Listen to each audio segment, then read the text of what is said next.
So, they're saying that I guess on the sports betting books that Jahmyr Gibbs is the favorite to win Offensive Player of the Year. Now, do you find that a little funny that he's the favorite to win Offensive Player of the Year when David Montgomery is shipped out of town? Which, last year, David Montgomery was pretty much benched. Anybody that's a running back, what is he, about 27, 28 years old, and you get benched in your prime years, I mean, what do you expect?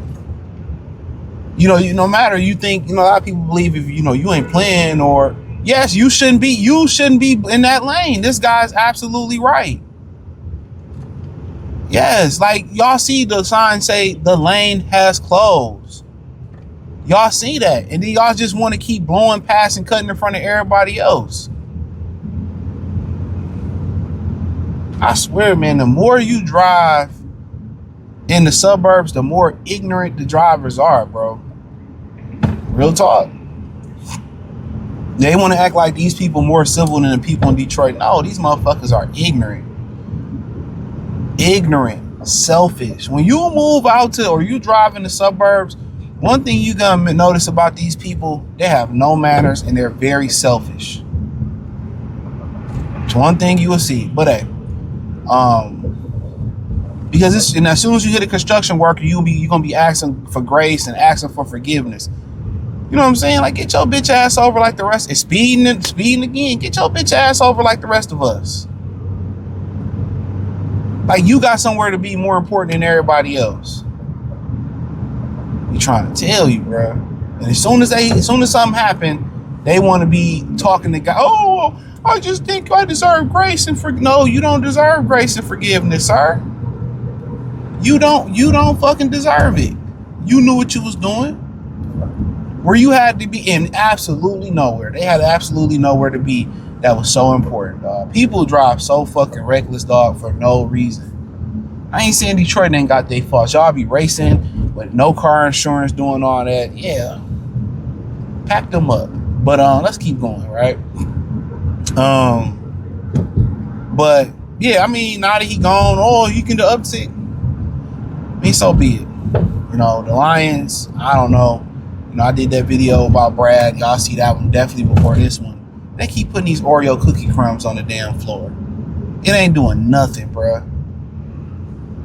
They every year, let's put the construction workers in danger, and while we're driving, let's put cookie crumbs in the cracks, and it should heal our world and bring world peace. Like, get out of here, man. Get out of here, man. Jesus Christ. Can we get real world? And then when they do real world road work, this road ain't even that bad. They just didn't fill the cracks in. They do half-ass work. But nonetheless. But yeah, I like Jahmyr Gibbs, you know what I'm saying? But, I don't really understand when you got something that's working. Why not do what's working? I feel like Montgomery keep getting a raw deal. When they gave him the ball in Chicago and Trubisky started balling, the next year they was like, oh, it's the Trubisky show, and Trubisky fell off. I think they got rid of him after that year. Or they stopped giving him the ball. And it's just like, these GMs ain't too smart. What's been working has been Jahmyr Gibbs and David Montgomery. Keep it working. Keep it working. And then you also, on top of that, about to hand him an extension before he should get one, which I'm not saying he shouldn't get one. I'm all for the people doing the job, high character guys doing the job, being paid for the job that they did. I'm not against that. But we all know how this is going to end. He going to get paid or get injured or fall off. We know how this ends. People in their mind think if him and Montgomery split 15 touches apiece, that if you get those other 10, let's get 10 of Montgomery's, let's say the whole 15 to make it simpler, to Gibbs, and that means he gonna average double the yards. It don't work that way. It don't work that way. But I mean, I think it's a real thing. I feel like he could have did it last year. I think he fell off towards the end. Injuries to the offensive line towards the end of the year. I mean, people was talking about, oh, he's only better than Bijan because Bijan doesn't have an offensive line. Well, he didn't have one last year, and he still produced numbers. He still produced. He was breaking the records, but then they just so bad. They so badly want to give it to Bijan Robinson because Jahmyr Gibbs. I don't know. I mean, there ain't no comparison to me. It's Jahmyr Gibbs. I thought Bijan Robinson was better coming out of college, no doubt about it.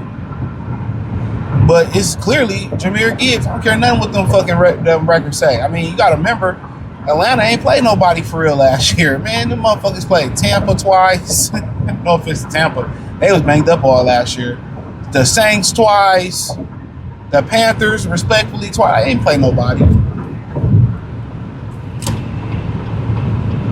They ain't play nobody. So, it is what it is. It is what it is. But, I mean, I can see that him being the favorite, but that shit hard to predict. It's hard to predict. It's hard to predict. So, we'll see. But the Lions, for them to even be, and they play a last place schedule this year. I mean, we gotta acknowledge that. But the way they going, bro, I didn't feel good about last year. Never really feel good about Lions year. Never know. And I don't feel good about this year. But it's hard to say so this year without the draft. But, I don't know. If they gonna have success, the line gonna have to play well. Jahmyr gonna have to play well. Jameson gonna have to play well. Myra got to get back on track.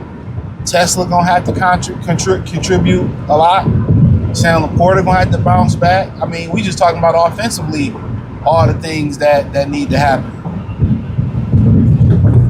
That's all we ain't talking about defensively what they got cooking. And I'm not gonna get into it, but I think it's a good thing. They gave it to Christian McCaffrey last year. I think he got 1,000 receptions, 1,000 rushing yards, and then gave Bijan the nod above, and I'm just like, all right, bro. That's why people don't want to be playing in certain. That's why people don't play in Detroit. They have a vendetta against Detroit because Detroit. I say it all the time, and we get some deeper into the offseason, especially after the Pistons. I'm gonna start talking about the history of Detroit again. Detroit, I heard this clip by Ryan Coogler, and I might try to insert it in there. Showing Europe, when I touched down out there, bro, because I still had my dreads was probably down on my elbows then, and I'm walking around, and people was asking me if I was from the suburbs. You know what I'm saying? They said, "Hey, man, what you doing? You from the suburbs?" I was in the city, and I'm like, man, what are they talking about? I could tell it's a racial interaction happening. But why are they saying the suburbs, which is the opposite of the suburbs here? Right. That's one thing here. So in Europe, it's actually reversed. Like, because they push impoverished people, and first generation immigrants, and they push them out of the city. They don't want them in the city. Mm-hmm. They make them commute. You know what I'm saying? And to work.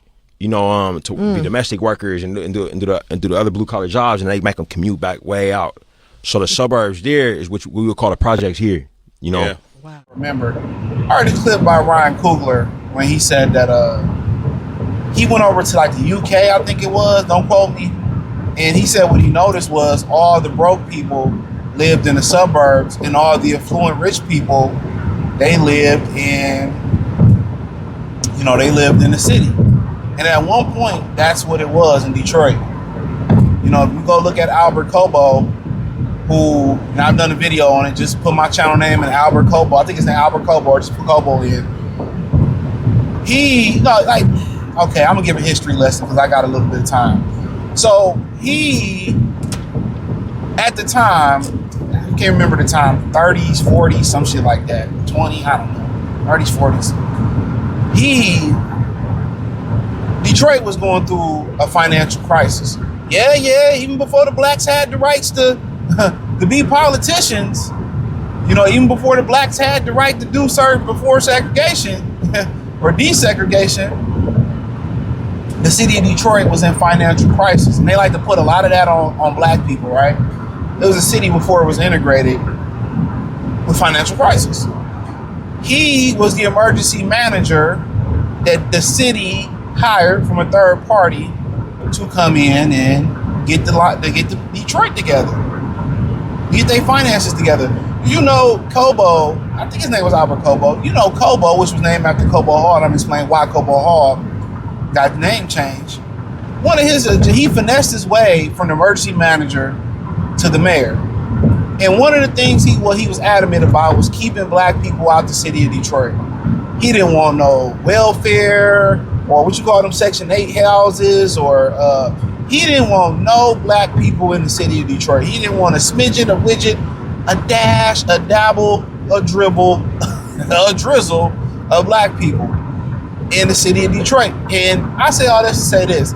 A lot of the things about politics that they try to put on certain black people that get in the position of power, or certain current people that's in the position of power beyond black people too, a lot of these cities have financial crisis.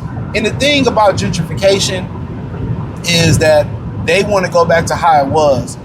The white people and the other small percentage of other ethnicities that can afford to live in the city, they want to move they want them to be in the city and move the black people to the suburbs. This is why you see, or the broke people to the suburbs, especially black people. This is why you see like Canton have Section 8.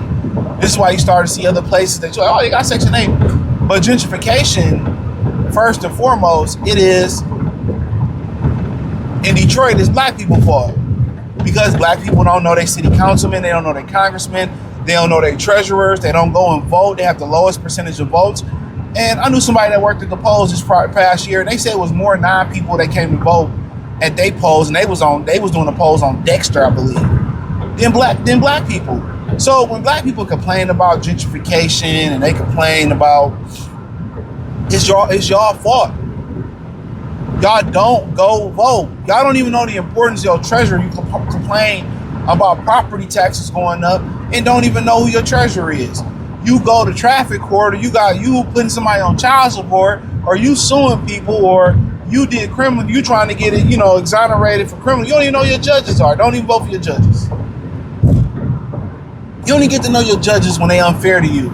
You know what I'm saying? So gentrification is black people's fault. You had the city, you didn't take care of it, you didn't vote for the people, you didn't know your congressman, you didn't go to your city council meetings weekly or monthly at the recreation centers, wherever they have them at. You did it. You didn't care to form a rapport with the teachers in your school, in your child's school.